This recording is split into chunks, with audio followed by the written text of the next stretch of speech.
정치권이 중앙선관위의 티켓 채용 의혹에 대한 국정조사를 논의하고 있습니다. 선관위 손에 이 논란을 맡겨놓을 수 없다는 공감대가 있는 걸로 보입니다. 이런 가운데 민주당은 후쿠시마 원전 시찰단에 청문회를 제안했습니다. 국회 연결해서 자세히 들어보겠습니다. 나행 기자. 네, 국회입니다. 네, 국정조사 논의는 이제 막 시작 단계인 거죠? 네, 조금 전에 국민의힘 이양수, 더불어민주당 송기현 원내수석 부대표가 국회에서 만나 선관위 국정조사 등을 위한 실무 논의를 진행했습니다.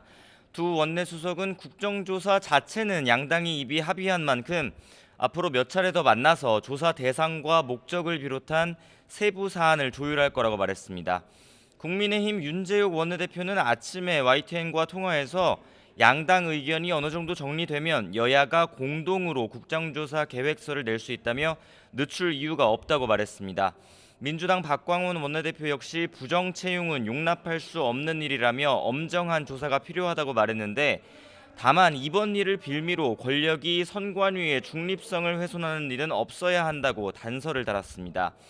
여야 모두 헌법기관인 선관위의 신뢰를 회복하는 게 급선무라는 데는 동의하지만 선관위 관련 논란이 전국의 중심으로 떠오른 정치적 배경을 놓고는 시각차가 있는 겁니다.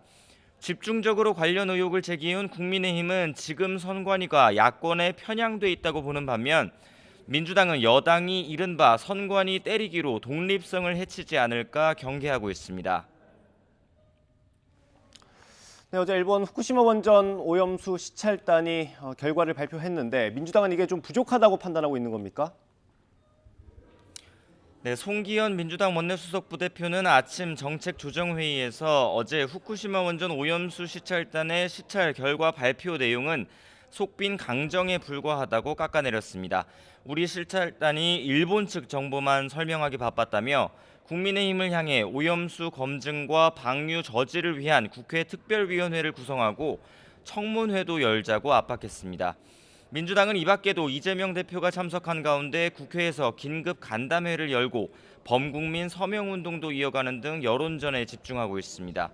반면 국민의힘은 민주당이 전당대회 돈봉투 의혹과 김남국 의원의 가상화폐 투자 논란 같은 당내 위기를 모면하고자 오염수 문제를 띄우고 있다고 반발하고 있습니다.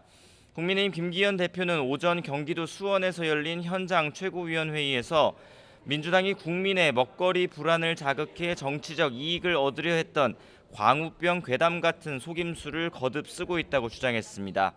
후쿠시마 오염수 관련 당내 대응 특위위원장인 성일종 의원도 라디오 인터뷰에서 과학은 정치와 상관이 없다며 광기 있는 괴담으로 국민을 선동해선 안 된다고 비판했습니다. 지금까지 국회에서 전해드렸습니다.